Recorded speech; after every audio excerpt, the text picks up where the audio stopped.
La vie, c'est comme une boîte de chocolat. Shut up! Oh, Nelly, look at this. You do know the difference.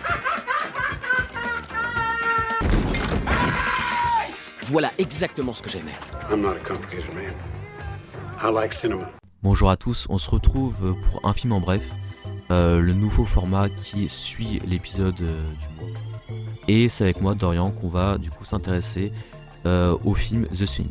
Avant de vous parler de l'œuvre de Carpenter, il m'a semblé intéressant de vous faire découvrir un film méconnu, qui est littéralement le premier The Thing. Il s'agit de La chose d'un autre monde, qui est un film sorti en 1952, réalisé par Christian Nyby. Sans avoir un avis réducteur au film, je trouve que La chose d'un autre monde fait office de brouillon pour l'œuvre future. Alors même si le film est présenté comme un film d'horreur, l'époque joue en sa défaveur. Car aujourd'hui, on n'y croit vraiment plus au monstre. Il n'est plus crédible même si l'intention de nous suggérer la créature reste efficace, en utilisant leur chant ou la silhouette.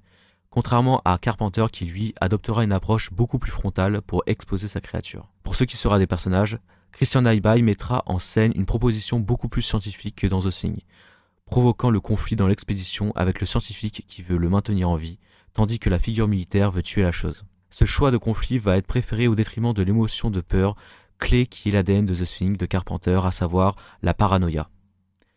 Quand on voit ce long métrage après avoir vu The Thing, on se rend compte à quel point cette œuvre a inspiré le film de Carpenter, ce qui contribue à placer l'œuvre de ce dernier entre suite et remake.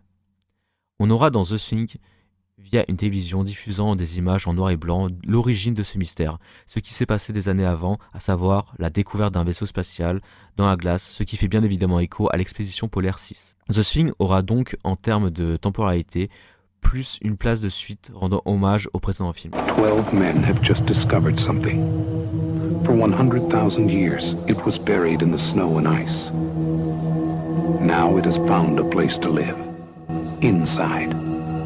Where no one can see it, or hear it, or feel it. I know I'm human. Some of you are still human. C'est en 1982 que John Carpenter nous offre, après son œuvre culte Halloween, son nouveau slasher The Thing. Nous n'avons qu'à nous arrêter sur le titre pour nous rendre compte à quel point le film est mystérieux. Ce mystère, aussi présent sur l'une des affiches, qui n'a tout simplement aucune image, seulement un fond noir. Nous retrouvons cette arène hostile, glaciale, enneigée, un environnement très efficace pour crédibiliser le cloisonnement des personnages, à la merci de cette créature, intensifiant le survival que MacReady, interprété par l'acteur fétiche de John Carpenter, Kurt Russell, devra avec son équipe affronter.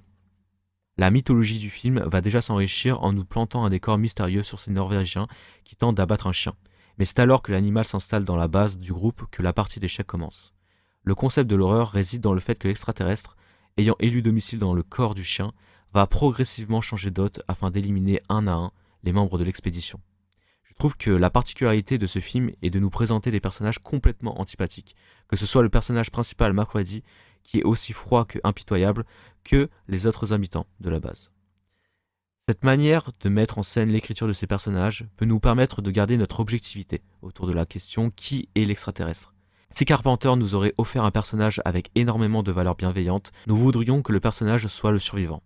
Or là, notre objectivité est préservée afin de nous attacher à aucun personnage et de douter de n'importe qui, même du personnage principal. Ce qui va permettre de répondre à la problématique de l'épisode précédent, qui de l'extraterrestre ou de l'humain fait le plus peur? La réponse est les deux. Car en effet, la gestion de la paranoïa va donner lieu à la tension qui va alimenter la force du film. Comme une enquête, on va sans cesse remettre en cause l'identité de chaque personnage. Est-elle humaine ou est-ce que l'extraterrestre a pris possession du corps de l'humain? Avec ce raisonnement de peur, les personnages vont s'accuser, se menacer et même se tuer. L'extraterrestre sera la source d'horreur car elle a vocation de tuer les humains, mais ça sera surtout sa représentation graphique, loin des CGI ou effets visuels, qui vont permettre de crédibiliser l'horreur. On aura ici de vrais effets spéciaux organiques fusionnant avec l'humain, ce qui renvoie à la forme humanoïde dans La chose d'un autre monde, mais aussi des formes monstrueuses, déstructurées, qui me fait d'ailleurs penser aux créatures d'Evil Dead. C'est dire à quel point l'horreur graphique est pris autant au sérieux que l'horreur psychologique. De plus, ce qui est original dans The Thing, c'est que l'alien n'a aucun organisme. On ne sait pas à quoi il ressemble, ce qui ajoute un énième mystère à l'œuvre. L'alien est une matière, mais pas un corps. Pour conclure, The Thing nous offre une tension autour de la paranoïa complètement maîtrisée. Nous aurons un monstre aux nombreuses formes qui marquent l'horreur par sa représentation. Le film ne manquera pas aussi à marquer scénaristiquement par sa simplicité ainsi que par son intelligence, car le film se termine fidèle à son mystère omniprésent dans une fin ouverte nous laissant dans le questionnement des deux derniers survivants et l'extraterrestre.